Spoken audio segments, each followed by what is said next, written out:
सोलापुरातील जुनी मिल बेकार कामगार वारसदार आणि जनहित संघर्ष समिती या ट्रस्टच्या जुनी मिल कंपाऊंड जागेतील the square flat and shop owners cooperative housing society limited व मोतीबाग कंबर तलाव येथील water front phase 2 apartment cooperative housing society limited या दोन गृहनिर्माण संस्था डॉक्टर प्रगती बागल उपनिबंधक सहकारी संस्था सोलापूर शहर यांनी 12 जून 2026 रोजी अंतिम अवसायनात काढलेल्या आहेत।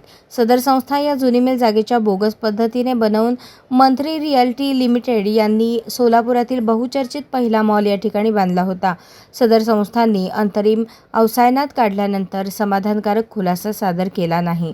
शासकीय धोरणांचे पालन केले नसल्यामुळे ही अवसानाची कारवाई करण्यात आली आहे। या दोन्ही इमारती सोलापुरातील उच्चभ्रू परिसरात आहेत। त्यामध्ये अनेक सभासदांचे पैसे गुंतून पडले आहेत, परंतु जागेचे मूळ मालक असलेल्या जुनी मिल बेकार कामगार वारसदार आणि संघर्ष समिती ट्रस्टने तक्रार केल्यामुळे या संस्था अंतिम अवसायनात निघाल्या आहेत। जुनी मिल ट्रस्टच्या जागेवर कुमार शंकर करजगी याने 1988 ला बोगस उमा सहकारी संस्था स्थापन करून मंत्री रिअल्टी लिमिटेड या कंपनीबरोबर बोगस करार करून फसवणूक केल्यामुळे जुनी मिल जागेचा हा हजारो कोटींचा घोटाळा उजेडात आला आहे। या व इतर सर्व बोगस उमा सहकारी संस्थांवर नोंदणी रद्द होण्याची कारवाई सुरू आहे, असे सचिव डॉक्टर संदीप आडके यांनी सांगितले आहे। अशाच नवनवीन अपडेटसाठी जनता राज्य न्यूज चॅनलला सबस्क्राईब करा, लाईक करा आणि शेअर करायला विसरू नका।